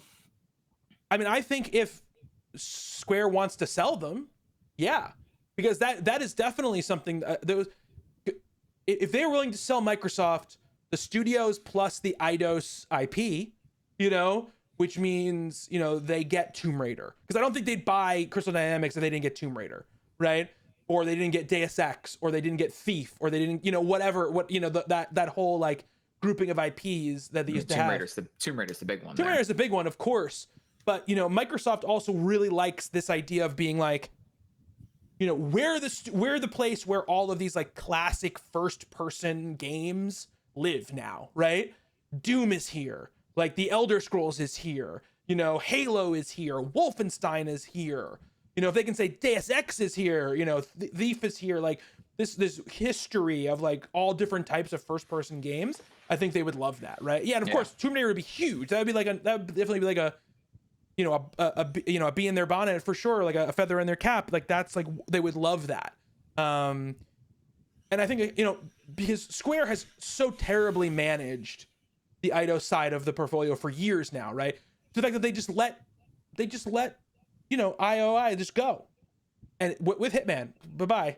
You know, we don't think this is worth anything. You know what I mean? Like crazy. It's crazy that they did that. Imagine being IO, and they're like, "Oh no, you could take Hitman with you." Yeah, and they'd be like, "What?" Yeah. Like just say yes. Just say yes. Yeah. Say thank you. Just say thank you and like back out of the room. Yeah. I can also see Microsoft buying IO if they want to get bought. You know, they might like being independent, you know, but like they've so badly mismanaged that side of the business and so badly like put weird expectations on them to sell a certain amount, and even when they sell well and are successful, they count them as failures. You know, they have a very narrow view of what that side of the business should be doing, and they've got a lot of good development talent there and stuff that they have not been nurturing in a lot of ways. It seems like the relationship with Crystal Dynamics has been pretty good up until this point, but I think they saw what happened with Avengers, and they're probably like, I don't know. And I think the best thing for all those teams that could happen is for them to get sold to somebody else. Yeah. And for, you know, Square to say like, nope, like. The reason they bought Eidos in the first place is because they were becoming less and less popular in the West, and they wanted an in the West, right? To put out a certain type of game.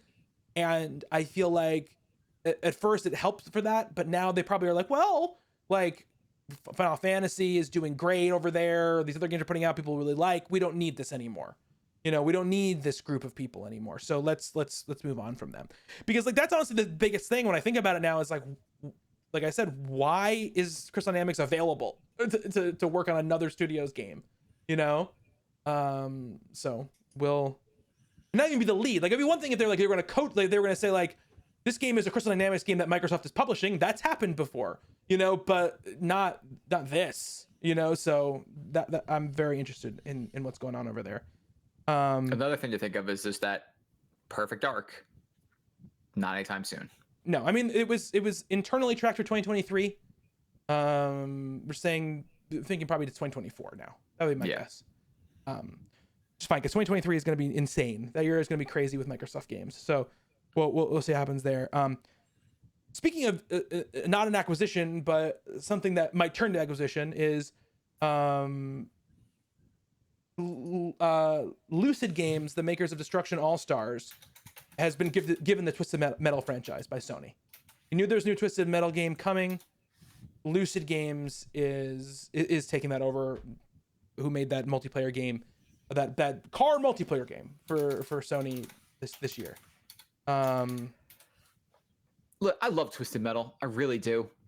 I grew up on Twisted Metal. Twisted Metal 2 is like a touch point game in my life. I don't know how you make Twisted Metal work in 2021. I don't know how you make a Twisted Metal TV show in 2021. I don't know how Anthony Mackie thought it was a good idea to star in a Twisted Metal TV show. Who knows? In 2021. But look, like, I mean, I never played Destruction All Stars. It got okay reviews. Like, you know, people seem to like it. They thought maybe just got a little stale, a little fast. Like, look, if you want to take another crack at Twisted Metal, it can't be worse than that 2013, 2012 version of the game. When they drove that ice cream truck out onto the stage at the Sony press conference at E3. God, I was so excited about that too. Yeah. Like, you know, I remember I wasn't really watching E3 at the time. Like, it just hadn't caught on. That was the thing for me to do. And one of my friends Eric, came running out into the warehouse and just like, they brought Sweet Tooth out on stage. So I ran inside to see what was happening. And that game came out and it was such a piece of hot garbage that I like freaking hated every minute of it. So yeah, look, hey, take another crack at it. Like, it's an IP, you know, maybe somebody can resurrect it and do some cool things with it. We'll see. Yeah. I mean, they've been saying, right, there's been all these rumors that Sony wants to get it. They feel like they have like untapped potential in like the multiplayer space. Like, it's the one kind of game they really haven't made or in this sort of new rise of their success. So look, could a Twisted Metal Battle Royale work? Yes. It totally could. Are you telling me like that was basically the point of the multiplayer in the first place? Yeah. So you're telling me that on a larger scale map where you could basically throw a bunch of like maps, of remade maps from Twisted Metal 2 and 1 all into one space, that those pickups that you used to get, fire and homing and all that stuff, couldn't work in a battle royale? It totally could. I mean, or they just they keep it contained. You know, they do. No, they do something more akin to like the size of like a Rocket League arena or something, or a little bigger, and they keep it like a crazy non-stop action packed like, you know, thing. I don't know. Like, I don't have a lot of like. I am the opposite of you. I don't really have much. Here's the thing, though. I history get what you're with saying. The franchise. Like, yeah. Would a death mode like team deathmatch or, you know, a deathmatch mode be great for that? Yeah, that's what it was, and that's what it succeeded at, and that's where it was so popular. But I don't know if that type of game can work without other things being thrown at it. Yeah. Like I think they need. I think like you could have a mode where it's like Twisted Metal, and then it's a bunch of modes. Like hey, look, this is the Battle Royale mode.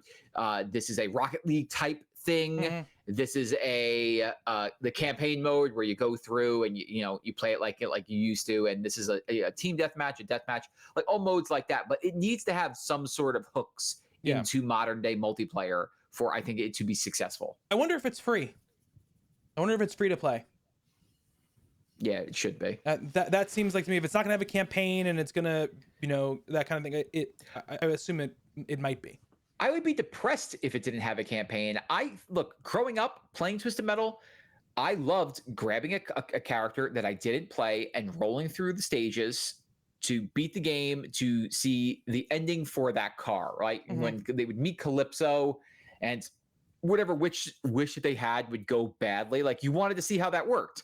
So, like, as a kid, I would sit there and on a Saturday and be like, okay, I'm playing as Warthog, I'm playing as Mr. Grimm, I'm playing as Axel, I'm playing as Thumper, I'm playing as Grasshopper, just to see the story. Like, I'll never forget, Twister wanted the ability to go so fast, she ended up back in time, and her helmet, she got crushed by a dinosaur, and her helmet is in a relic in a museum somewhere. Like, that has stuck with me forever.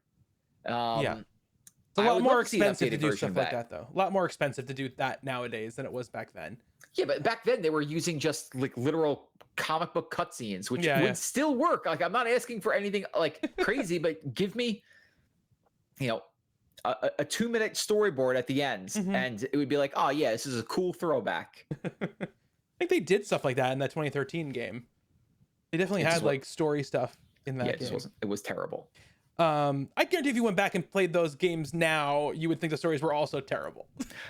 The stories were bad. I'm not saying they were good. I'm not saying it was good writing or anything, but like, how old was I? 10, 11 years that's old? perfect for that. Yeah. Yeah, but still, like, it was still fun to go back. Like, I still enjoyed that. Like, I enjoyed like seeing those ridiculous stories, and like, it gave me like a thing to do. Like, where it was just like, all right, I don't play as Grasshopper, but I have to figure out how to beat the game as her. I still remember the specials. Well, I hope that this game ends up being something that you can enjoy, though creator of Twisted Metal, David Jaffe, is not happy that he was not asked to do this new version of it. I feel so bad. Did you hear what he said? I did not hear what he said. The creator of Drawn to Death doesn't hold much sway in anything he says for me. So he threatened. He basically said, I know where all of Sony's skeletons are buried, and I could easily tell everyone what they are. That's what he said after. He goes like, they should have asked me back to do this. He goes, I won't say anything because I wouldn't do that. But it's frustrating that like the creator of and director of such good games in the past is just a total fucking knob. He's terrible. He's a terrible human being. We saw what happened when you like tried to do something semi recently. Drawn to Death was miserable. Yeah, Drawn to Death was bad. That Twisted Metal in 2013, which he also directed, was bad. Do you remember Calling All Cars, Justin? Yes, I do. It's like one of the first like PSN like downloadable games. Yep. Yeah.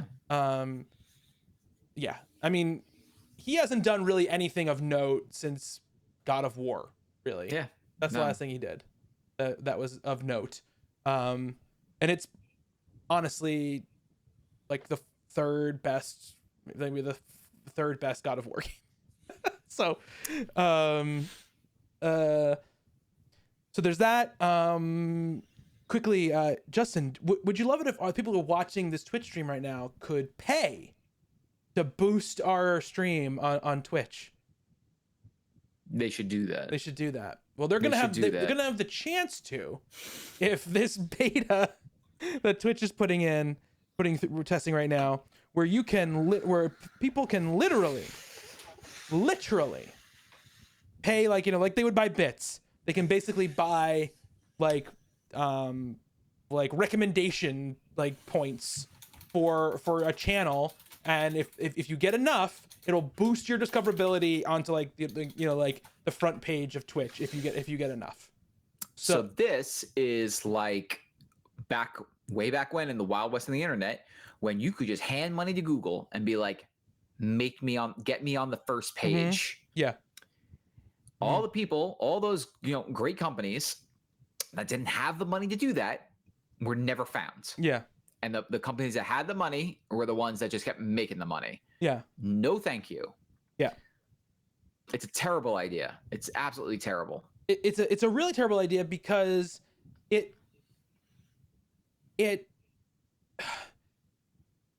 basically Twitch saying, yeah, we know that our platform is really terrible for growth and discoverability. We know that like the top, 1% of streamers, end up being the ones that just continuously grow because, the way that things are laid out on Twitch is you search for a game, that you look at the first couple of people and you pick somebody from the first couple of people and you watch them, right? Or it's somebody, it's it is done through a more organic means where it's just like a group of people who know each other, who go hang out at each other's streams, stuff like that. But that puts a very, very hard ceiling on how large you can grow, right? Instead of coming up on their end, using their, Amazon using its billions of dollars to fix the algorithm or really come up with creative ways for people to become discoverable, decide, no, we're going to put that burden on the people who watch Twitch and make it so the life of a streamer has to be even more of asking people who watch them for money. Like, and this time that money goes to, I don't even know if there's like, I don't know if there's a split that the streamer gets part of this money, for the boosts. I don't know that, but, if they do, it's probably a small amount, but then it's on them to ask for money from their community to hopefully get them to get more people in, because they end up boosting. It's like paying for an ad, but it's not even you're paying for your own ad. You're asking other people to pay for you to have an ad on Twitch, essentially. There's nothing that Bobby and I would like more than to become popular and get more people in this community. Yeah. Right. We think we have something to say about video games, and we'd love to share that with more people and have more people tell us that our opinions are terrible. Right. Would love it. I could never ask you guys to make that happen for us in any other way than being like, hey, maybe tell your friends about us. Like, I can't imagine, like, you're a streamer, right? And you're a streamer who makes, you're barely getting by, right? You're doing this. You could never make this your a full-time job, or maybe you're at the point where you could possibly do it. But now your audience is like, well, I only have X amount of dollars to give. Should I just give them bits, which the streamer gets 100% of? Yeah. Or should I try and help them become more popular? And if it doesn't work, then you're taking money out of the streamer's pocket you would have given to them otherwise. It is just,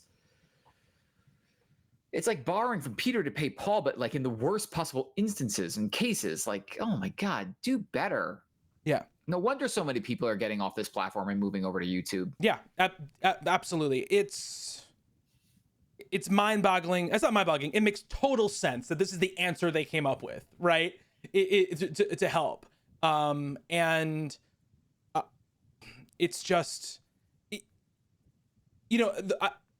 and also it doesn't really help. It only really helps if you get, like, let's say, 7 to 30 viewers or 40 viewers or even 100 viewers. It doesn't really help you that much because there are other streamers, right, who also are not like, who do well by, like lower bracket streamer, sort of like guidelines. Like they have maybe 200 people watching them, 300 people watching them, 400 people watching them, which is a great number, right? It puts you puts you high up the echelon. It just doesn't put you in that like thousands and thousands of viewers.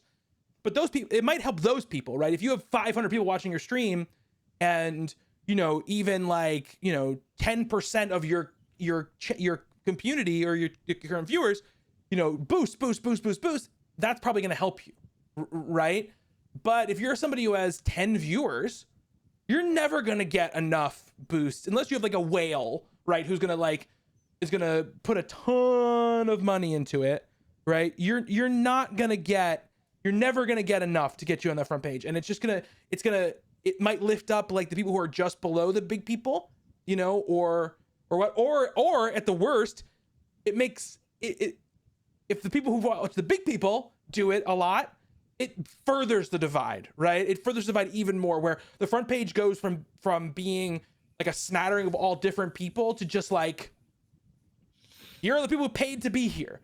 And then people who go to Twitch are going to know that the people who are on the front page only got there because money was spent to get them there, So then the recommendation system almost goes out the window, because you're gonna be like, I'm not gonna click on these. These are people only here because they got paid. This has nothing to do with what I'm interested in or whatever. It's a terrible system. It's terrible. It's terrible, and it takes all the work off of Twitch's shoulders and puts it onto the community's shoulders, and puts more money in Twitch's pocket, because this money is going to Twitch. They're literally. It would make some sense to me if they were like, okay, like your community loves you. Let's give an option for community, like people in chat, like there's like a, like channel points or anything else where you can where they can put that right into like channel points, into like a boost for the stream, right? Boosting towards the front page. Because then it's organic. Then it's just like, okay, like people love these people. They built up a lot of cachet with them. And they like them. Let's boost it up. But putting a dollar amount on it just makes you seem greedy if you're Twitch. You know, like you're getting money to get them on the front page, and hopefully gets people into their stream, which hopefully gets people in their stream buying bits, which you get a cut of, or getting subs, which you get a cut of. So it's an insane like money fountain for them, and I think it's going to backfire incredibly hard in their face. You know, it's bad. One more, we'll close with this last story, which is also bad, which is that Activision settled their lawsuit for a whole $18 million. Now, this doesn't get everybody off their backs. There are still investigations going on, right? Yes. There are still state and federal investigations happening into Activision. You know, the federal government, the Justice Department has you know, subpoenaed people. They subpoenaed Bobby Kotick. Like that stuff is still going on. But good. The equal opportunity and employment, what is it? The Equal Employment Opportunity Commission, which had a discrimination lawsuit from them. It was settled hours after it was filed.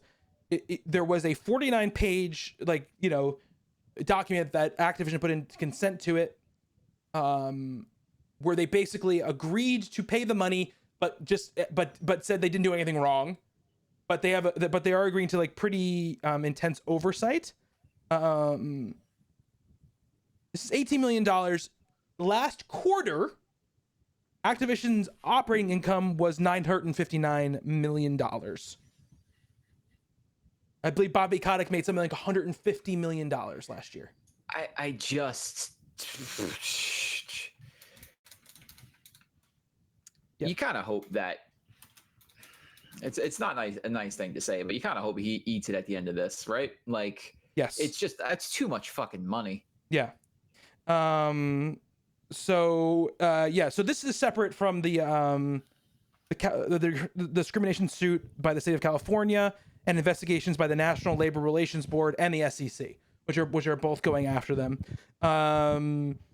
What they're saying, this is what Activision said in their statement: "There is no place anywhere at our company for discrimination, harassment, or unequal treatment of any kind. And I am grateful to the employees who bravely shared their experience," Activision Blizzard Bobby Kotick said in a company statement announcing the planned settlement. "I am sorry that anyone had to experience inappropriate conduct." So, yes. What's next? Activision has a pending legal showdown with California's Department of Fair Housing and Employment, whose lawsuit remains underway. So there you go.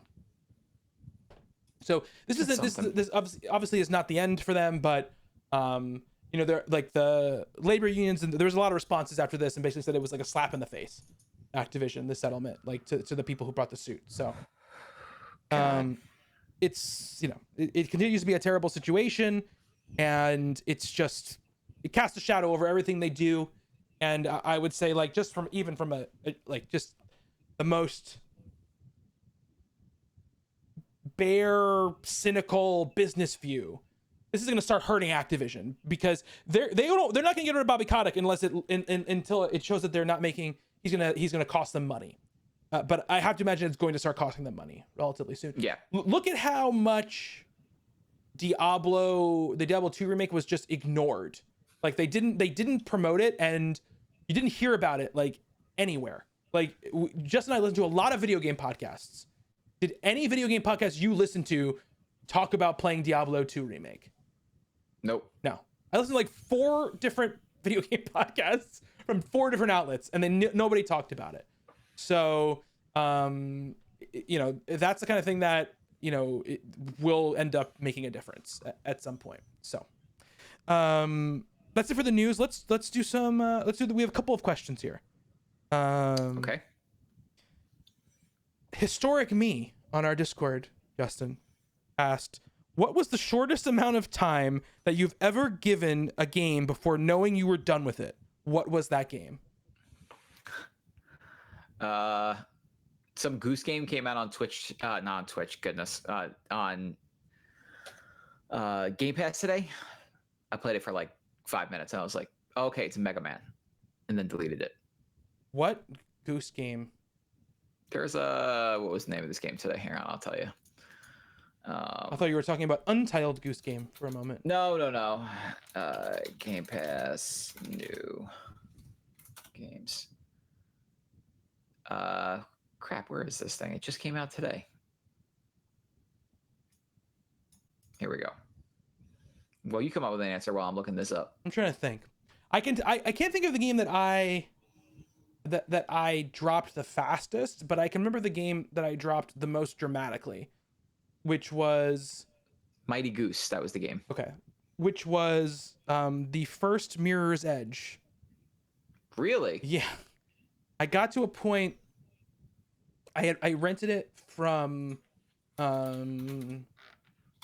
Gamefly at the time, and I was playing it, and I got to this one like jumping section where I had to you had to kind of run off an edge, jump off a building, and then leap to this it was looked like a cargo crate suspended on like a crane or something.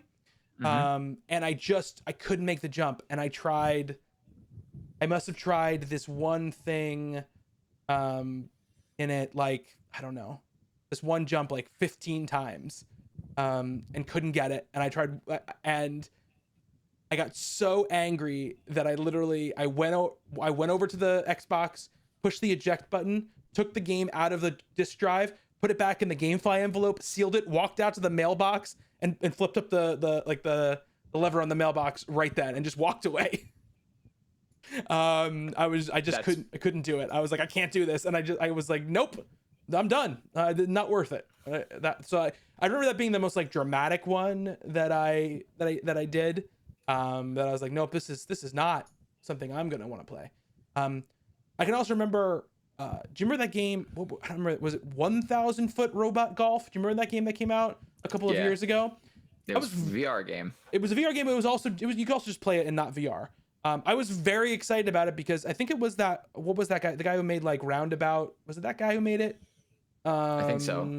Weren't the McElroys involved in that somehow? Yeah, the McElroys did commentary. They were the commentators, and I had just really gotten into my brother and me. I was so excited. I got it came out. I got it that night. I played it for maybe 30 minutes, and I was like, this game is terrible. It was bad. It plays badly. They're not funny in it, and I never launched it again.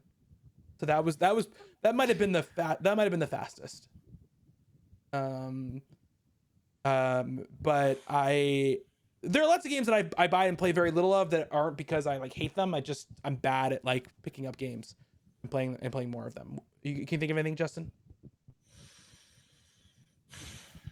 I mean, there are a bunch of games I start and play 5 minutes of, and I'm like, I'll come back to this, and then never do. Happens to me a lot too. But nothing I can think of that really just does it out of rage, where it's just oh, this is just total garbage. Mm-hmm. So yeah, it was probably I had plenty of those games like Mighty Goose today, where it's I played it for 5 minutes. It was yep, okay, I know exactly what this is now, and I'm just not here for it. Have there ever been any game that you've ever tried to play and just given up on because you were furious at them? No. even more than yeah, okay. You know me. When I start banging my head against the wall, do I ever give up, or do I continuously push my head through the wall until I get through? It's so funny because you will play games that you actively don't like to completion, that you think are bad. You're I started, I'm gonna finish it. And then there are games you never finished Doom 2016. Yeah, I don't know. That's but that's a one-off. It's not anything about Doom was frustrating me. There was a bunch of other things out at the time, and I just wasn't into it. Yeah. But it wasn't I was frustrated with the game at all. I wasn't I wasn't really enjoying it, and that was me trying new things about not finishing games. But yeah, for the most part, even if something's really frustrating me, I'm no, fuck you, I will beat this. Yeah. I mean, a lot of times when I stop playing games, it isn't like you said, it isn't like an anger thing. It's just like, mostly for me, it's a lot of times it's just like, oh, I've seen enough of this and I just don't need to see any more of it. Like that is kind of when I stop playing games. That's usually how I feel about them. It's usually not like a fuck this game, you know, that's not an often a feeling for me, because I usually stay away from games that I have a feeling will give me like that fuck this game type of feeling. Yeah. I mean, I will say, like, when I first tried playing like Demon Souls originally, like on the PS3, I definitely was like, I played it for like an hour and was like, no, I will never play any of these games ever again. And then, you know, we know how that went. So Groon Zero asks, what is the next online console you'd like to see made available on the Switch? Also, name 3 games to be playable on day one from said console.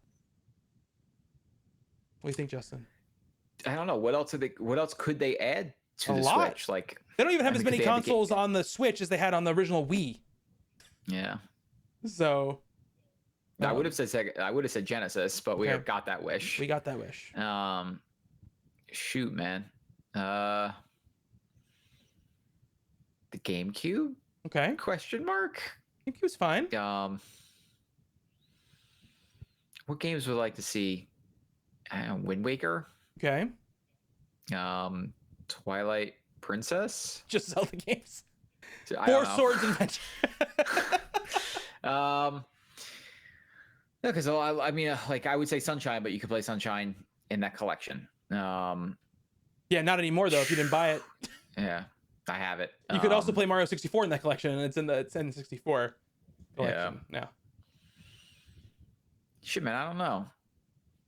What about you? What would you like to see? So I mean, the easy answer here is Game Boy Advance, right? That would be a big one. Like, let's get like Metroid Fusion. Let's get like one of those Castlevania games. Let's get, you know, the WarioWare that was on the Game Boy Advance. The Game Boy Advance is like an amazing system. The DS, 3DS, that stuff is tough because you need 2 screens, and unlike the Wii U where you could have 2 screens, sort of like, you know, if you really needed to, you can't do that with the Switch, right? It's 1 screen. So you have to really do stuff to that game, or you have to cut the screen in the Switch in half to do it. I don't think it would be very fun to play DS or 3DS games unless they really redid them. Or they just took the ones over that didn't have a lot of 2 screen functionality, because there were games like that, right? Like the GameCube would be cool as hell. You know, if we got like Metroid Prime and, you know, like Eternal Darkness, and I'm trying to think of like maybe like Melee, like, you know, stuff like that, you know, showing up would be really neat. You know, I think that the Dreamcast would be a really cool thing for them to do. Okay, yeah. The Dreamcast is the answer. Give me Power Stone. Power Stone, you get some Soul Calibur, you get some maybe Code Veronica, you get some, you know, Jet Set, you know, Radio, like you know, like the 20 games that Dreamcast had that people loved. You put those into it, you know, little Crazy Taxi action going on there, some Virtua Fighter, some Virtua Tennis, you know, like that, all those games. I guess you could put Sonic Adventure on there if you really wanted to. It's a very bad video game though. I am somewhat tempted to buy one of those Genesis controllers. Not because I really am going to ever play anything. I just really want to hold a Genesis controller again and remember. Because, you know, it wasn't that long ago I held the NES controller, right? They're freaking everywhere. But a Genesis controller, it's been a long time. It's been like 20 years since I had one of those in my hand, and I want to remember. Gotta remember those buttons. Yeah, I'm tempted to buy both of them, honestly, Justin. The N64 is a terrible controller, but I should make Jorah hold it and be like, figure this out. Yeah, how would you figure out how you would play a first-person shooter with this? Give it to him. And we did. Like, I played GoldenEye. Hundreds of hours of GoldenEye on that. Oh man. Yeah. Wait, we were just raised differently. Do you walk around with the D-pad? No, you walk around with these 4 yellow buttons. Does that make any sense? no. This is like our version of we went to school in the snow uphill both ways. It was like, oh yeah, these controllers today are great, right? Eat this, try this. Yeah. Uh-huh. Okay, you'd have to hold it like at the bottom to use that stick. Like, and then you had to use that button to do this. But like we did it, and like it wasn't even a thing. Like I back then I wasn't like, this is difficult. Yeah. It was just what you did. And now if you put it in my hands now, I would have no idea what to do with it. It's tough. It's tough. But like, suppose I play like I like before the world shut down or whatever, and before I had a child, I used to like go into the city and like hang out with my buddies from high school. Like there's one friend of mine, like he doesn't really play any video games anymore, but he played like a ton of N64 games. So he'll like have an N64, and they'll like him and like a couple of other people they used to play GoldenEye all the time, and they'll want to play. And since they don't play really many video games anymore, they haven't like unlearned, like that way of playing. So they just like, I'm trying to play it like a modern video game and getting my ass smoked because I can't, my brain just doesn't work anymore in that configuration. I will not, Mello, yes, they were designed for that controller. I will not take any defense of the way the N64 controller was laid out. The PlayStation controller came out at the exact same time. And then they put sticks on it, and they were like, in a fine place. I'm a huge Nintendo lover, but that controller, oof. Now the GameCube controller, I will defend. I'll defend the GameCube controller as well. I love that controller. Gruen Zero says, Rumor Mill says Prime 1 Remaster or Prime Collection is coming first quarter next year. Yeah, Nintendo was holding back the announcement. That is what a lot of the insiders have been saying. The Nintendo is just kind of waiting to put it out because they're waiting for like that hole in their announcement schedule. And I think they're honestly waiting until they know exactly when Prime 4 is coming so they can sort of like meter them out. But the rumor is it's not a collection. It is just Metroid Prime 1. We didn't even talk about this. You want to talk about rumors? Freaking... What about Bloomberg coming out today with the 11 companies that are working on 4K Switch games for a console that doesn't exist yet? Yeah. I think Jeff Grubb said it best. It was like, welcome back, Switch Pro. Like, welcome back, Switch Pro rumors. Like, glad to see you again. Yes. They said, what's it called? And then Nintendo put that statement where they denied it. And they said, we're not sending out 4K, Switch dev kits. The only Switch we have coming out is the OLED Switch. But they said, we're not we haven't, so like they're using their language very carefully. They didn't, and let's be clear about Nintendo. They denied the Switch Lite was a thing before the Switch Lite came out. Everyone was like, there's a Switch Lite going to happen. And they're like, that's not true. We're not developing any other console right now. And then that came out, and the same thing happened with the OLED Switch. So dumb. Well, because they don't want you not to buy. They don't want you to not to buy the Switch right now, so they can't say there's a better one coming. From a business perspective, is what I mean. Yeah, the rumor season, baby. We'll see what happens. I also think Nintendo's going to get into the acquisition game sooner rather than later, and it's probably going to be developers that they've been working with, like the company that made Luigi's Mansion. Next level games, is that what they're called? I don't remember. That's the problem with Nintendo like properties. Like I like it would be like if Sony just was like, we're putting out a game, all right, cool, who's working on it? Oh, it's not really important. Like you have to kind of dig for that information with Nintendo, and even then you're not completely sure until the game comes.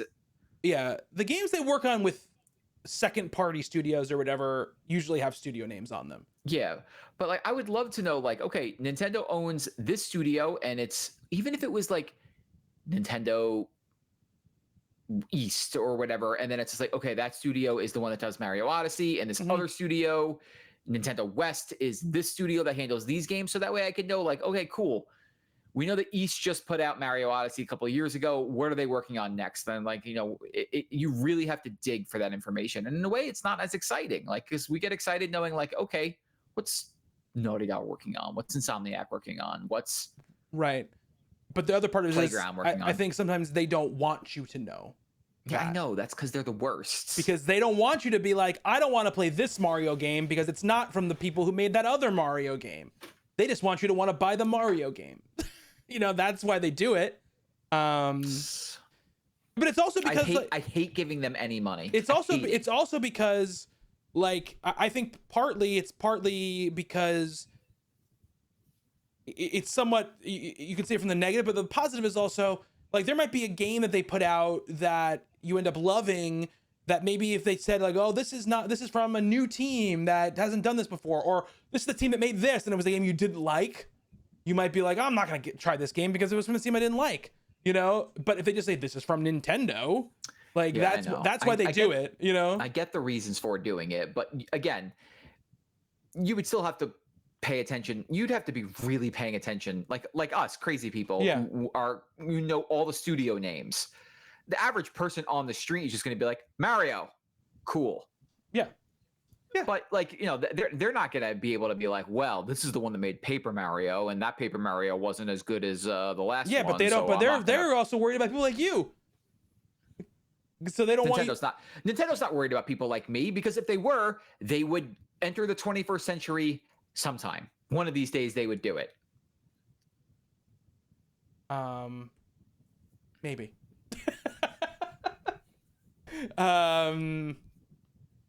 Yeah, I mean, I don't know. You know, but I also think the way you can tell with Nintendo sometimes is you have to just look at, if you're tuned into it, who's like the person they bring out to talk about the game. You know what I mean? Because that's often like the person, the director of the game, or lead creative on the game. So when you see Onuma, you know, okay, the Zelda team his Zelda team worked on this. You know, like that's the kind of how they signify it, I think, in a lot of ways. But we shall see. All right, I think that's gonna do it for the show, Justin. This one went a little overtime, huh? Did go a little overtime. We almost 2 hours on this baby. If you guys want to support the podcast, please tell somebody about it. Review and rate us on iTunes or Apple Podcasts, I should say. It's tough after saying iTunes for like 13 years. I have to say Apple Podcasts. Apple Podcasts, or rate us on whatever podcasting service you use. If they have a rating service, you can join our Discord. There's links in the show notes. You can follow me on Twitter. I'm at Bobby Shortle. Justin _says_hey. Also, misadventure.land will take you to our YouTube channel. Yes. Like and subscribe. I actually said that meaning it. Yeah. Ring, hit subscribe, hit that bell so you get reminders of when things go on. I wish you could rate us 2 mellow so you could say terrible things about my opinions about video games. Yeah, so we'll be back again next week to talk more about games and other things. We don't really do our like specific like comic book show anymore, but man, that episode of What If was something. Fucking great. That was the episode I was waiting for. It was fucking something. We'll talk about it at another point. So yeah, we'll be back next week for more video games. But until then, thank you, Justin. Thank you, Bobby. And thank you to everybody who is listening and watching. Until next time, be good to one another. See you later. These two great friends agree a lot, but when they don't, then the shit gets hot. Though there's C+ in their gameplay, their comments